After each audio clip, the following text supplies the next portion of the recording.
Magano ka na kung anong gagawin. Mapapagod ka lang dyan maghanap ng ano. Hindi, pasok na kasi ito. Hindi ba kaya? Hindi ba pasok yan?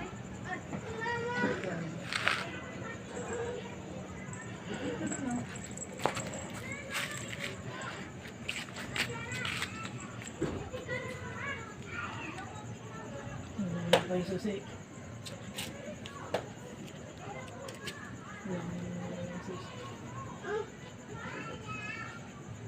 Hindi yan yun. May susi na yan dyan eh. Dilikit ko doon sa susi. Nang. O, diba? Pinakailamunan mo. Yung padlock. O, saan mo nilagay ngayon? Sabi ko na eh. Ikaw ano eh. Yung padlock, tinanggal mo. Ayaw.